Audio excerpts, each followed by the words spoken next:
कल हम लोग देखे थे कि क्रिस्टल मटेरियल जो है, ठीक है, उसका क्यूरी टेम्परेचर क्या होता है। तो क्यूरी टेम्परेचर में हम लोग देखे थे कि क्वार्ट्ज का जो क्यूरी टेम्परेचर होता है सबसे बेस्ट होता है। बट यहाँ हम लोग देख रहे हैं कि एज ए ट्रांसमीटर कैसा काम करता है, यानी साउंड भेजने में, फिर एज ए रिसीवर साउंड को रिसीव करने में, as a transceiver sound को भेजना और रिसीव करना दोनों में कैसा है, ठीक है। तो यहाँ क्रिस्टल मटेरियल का नाम लिखा हुआ है, quartz, lithium sulphate, barium titanate, potassium zirconium titanate, इसको PZT भी बोलते हैं। तो एज ए ट्रांसमीटर देखेंगे तो क्वार्ट्ज क्या है, वेरी पुअर है, बहुत खराब कहा जाएगा, ठीक है, ट्रांसमीटर करने में। एज ए रिसीवर फेयर है, थोड़ा ठीक ठाक है। As a transceiver poor है, कमजोर है। लिथियम सल्फेट देखेंगे, कमजोर है, बहुत अच्छा है एज ए रिसीवर, थोड़ा अच्छा है, दोनों करने में अच्छा है। बैरियम टाइटेनेट कमजोर है, दोनों में थोड़ा ठीक है। पोटेशियम जिरकोनियम टाइटेनेट कमजोर है, अच्छा है। लेकिन जब क्यूरी टेम्परेचर की बात आती है तो फिर हम सेलेक्ट किसको करते हैं, नेचुरली क्वार्ट्ज को, क्योंकि ये ज्यादा टेम्परेचर भी झेल के खराब नहीं होगा। क्यूरी टेम्परेचर क्या है, वह टेम्परेचर, वह तापमान जिस पे क्रिस्टल अपना प्रॉपर्टीज खो देता है, यानी साउंड भेजने का क्षमता खो देता है। 550 डिग्री सेल्सियस। हमने ये प्रैक्टिकली देखा भी है, बनारस साइड पे ड्यूटी करने के लिए टीम गई थी, उसमें मैं भी गया था। तो धूप था, बहुत ज्यादा धूप था। तो धूप में क्या होता है, स्टील ऑब्जर्व करेगा, तो लमसम हमको लग रहा है कि 2 बज रहा होगा। तो साथ में एक लड़का था, वो गया, तो मैं बोला कि पहले सरफेस देख लेना, हाथ बर्दाश्त कर रहा है कि नहीं। देखिए, नियर फील्ड या नियर जोन, दूसरा होता है डेड जोन, दोनों में बहुत ज्यादा डिफरेंस नहीं है। नियर जोन में क्या है, amplitude of waves reflected from the defects located within the near zone is affected by diffraction pattern and the location of the defect within the near zone। कह रहा है कि डिफेक्ट जो नियर जोन में आता है या आता होगा, वो डिफेक्ट से टकरा के जो उसका तरंग एम्पलीट्यूड करेगा, यानी मशीन में इको के रूप में उठेगा, वो आपको प्रभावित होता है डिफ्रैक्शन पैटर्न से।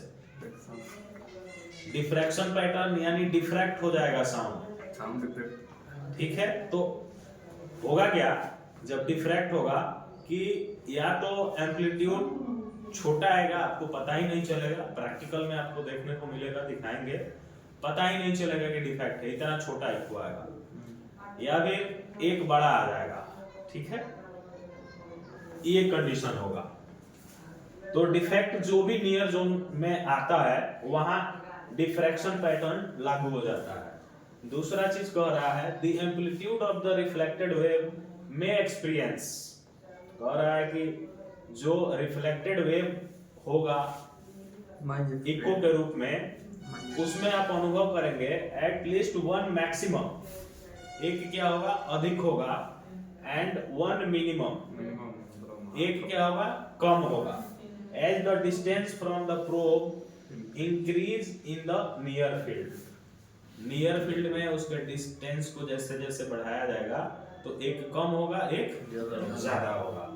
Therefore, इसलिए it is difficult to determine, इसलिए यह कठिन है पता लगाना, the size of defects located in the near field, उस डिफेक्ट को पता लगाना बहुत कठिन है, जो डिफेक्ट हमारा, उसका साइज का पता लगाना, जो हमारा डिफेक्ट नियर फील्ड में स्थित है, नियर फील्ड में आता है, by the amplitude of reflected wave, जो इको हमारा रिफ्लेक्ट कर रहा है, तरंग जो हमारा रिफ्लेक्ट करके एम्पलीट्यूड कर रहा है, उसके आधार पे उसका साइज पता लगाना मुश्किल है, क्योंकि या तो छोटा आएगा एक और एक बड़ा आएगा। अब दोनों आपको कंफ्यूज करेगा नियर जोन में, ठीक है।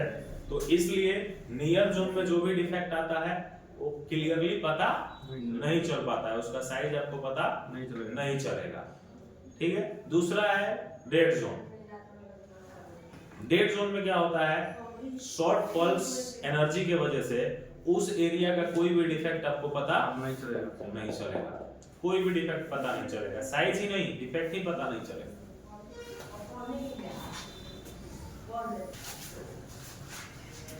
Length of this near field is given by n is equal to d square बटा 4 लैम्डा। इस नियर फील्ड का अगर आपको लेंथ निकालना है तो आप इस फार्मूला के द्वारा निकाल सकते हैं, where d is equal to probe diameter, lambda is equal to wavelength. Dead zone क्या है? Dead zone is the zone in which no discontinuity can be detected. Dead zone एक ऐसा क्षेत्र है जिसमें किसी भी प्रकार का कोई डिसकंटिन्यूटी का पता नहीं चलता है। होता क्या है ऐसा? तो in single crystal normal beam probe there is only one crystal. Single crystal normal beam probe में एक ही क्रिस्टल होता है, which acts as transmitter as well as receiver, जो कि दोनों एक ही क्रिस्टल से काम होता है, साउंड को भेजने का और फिर साउंड को रिसीव करने का। तो जब साउंड जाएगा और फिर आएगा, उसमें एक टाइम लैग होता है, एक समय अंतराल मिलता है, उसी के वजह से ये डेड जोन आता है। There is always time lag between transmitting and receiving. तो साउंड को भेजने में और रिसीव करने में जो समय लग जाता है, वही कारण है इस डेड जोन का, इसी की वजह से ये डेड जोन आता है। तो नियर फील्ड में क्या होता है, डिसकंटिन्यूटी जो दिखता है उसका साइज हम नहीं डिसाइड कर पाते हैं due to the amplitude of the echo. Echo amplitude हमारा क्या होता है, छोटा आएगा और एक बड़ा आएगा, फिर एक छोटा आएगा। तो उसमें क्या होता है, नियर जोन से जो भी इंडिकेशन आता है उसको पहचानने में दिक्कत होता है, इसलिए उसका साइज नहीं पता चल पाता है कि उसका साइज क्या है। नियर फील्ड में ये वाला दिक्कत आता है, प्रैक्टिकली हम लोग देखेंगे तब पता चलेगा।